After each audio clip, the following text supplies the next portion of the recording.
Hi there, I'm Paul Mitchell, speaker and author and founder of The Human Enterprise. And today I'm going to talk about diamonds. I'm going to talk about you as a diamond and polishing yourself.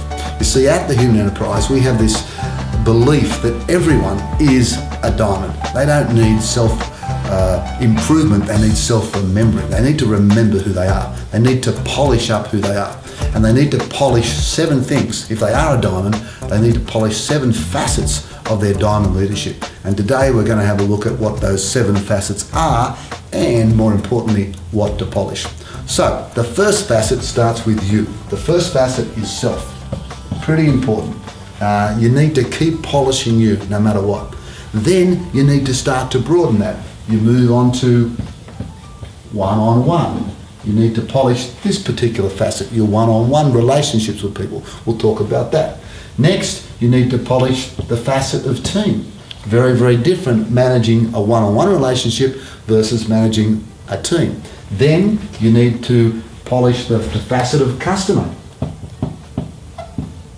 We all have our customer, be it an internal or an external customer. And then the great leaders know there's a facet called organisation.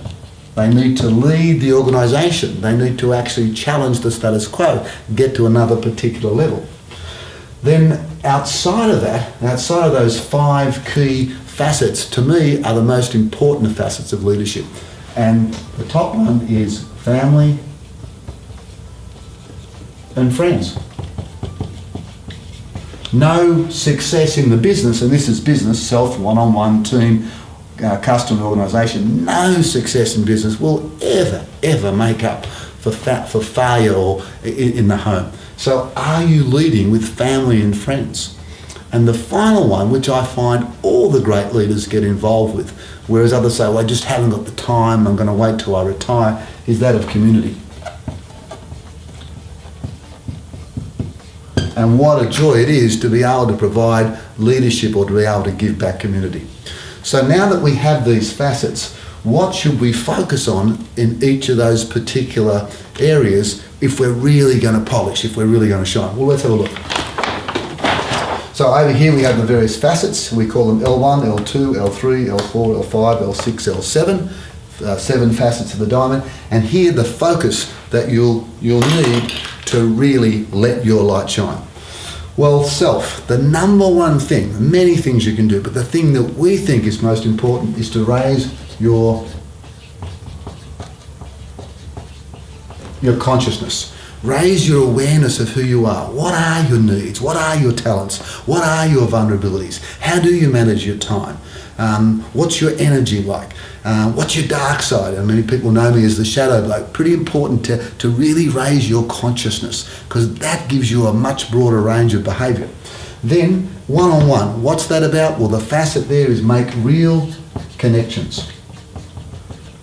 Not just transactional connections, but really connect one-on-one, particularly if you have direct reports. So obviously all of us have peers, but make real connections. Who are they? What's important for them? Not just what their job is, but what drives them. What are their needs? What's their definition of success? And I see too many leaders wanting to, have a great team, and they haven't even done the basics of making real connections with their people. If you want a little tip on that, make sure you are continually doing your one-on-ones. Next, in team, what's the facet there we polish? It's inspiring collective commitment. And yes, I've written that in caps. People come to teams often representing their function, but they need to go back representing the team.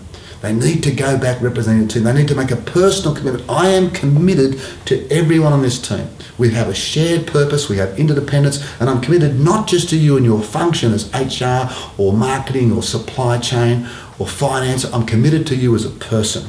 And the job of the leader is to actually inspire collective commitment. Customers, well, we all talk about looking after customers, but talk's not enough. We have to demonstrate heartfelt caring.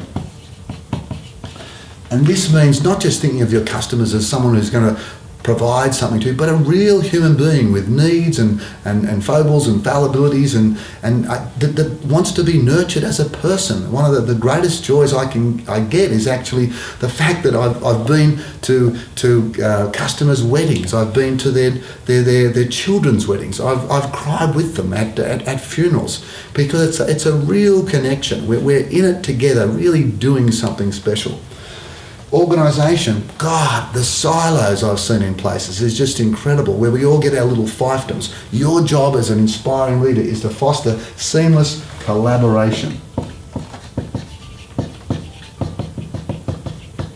Don't just bust, but break down the barriers so it's seamless, so we're all working for the good of each other.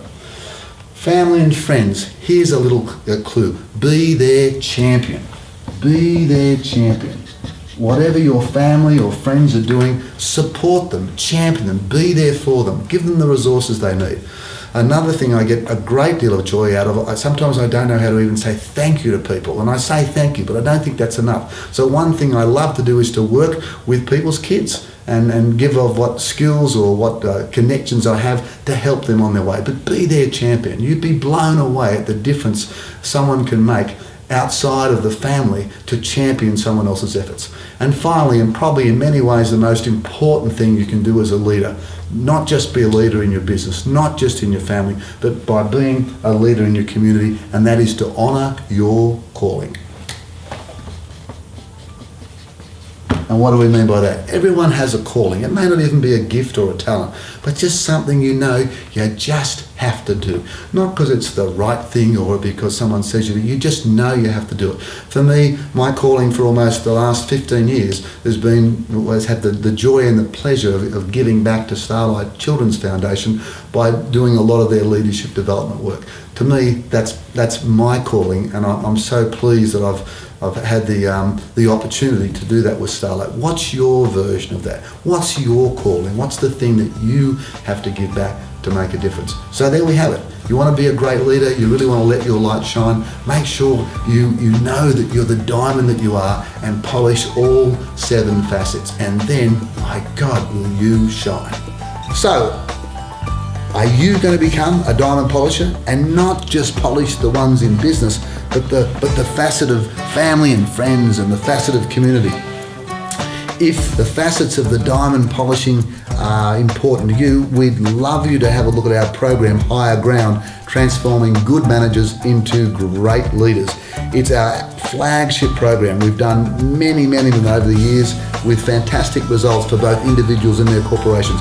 Go to our website, thehumanenterprise.com.au. You'll get lots of information on it.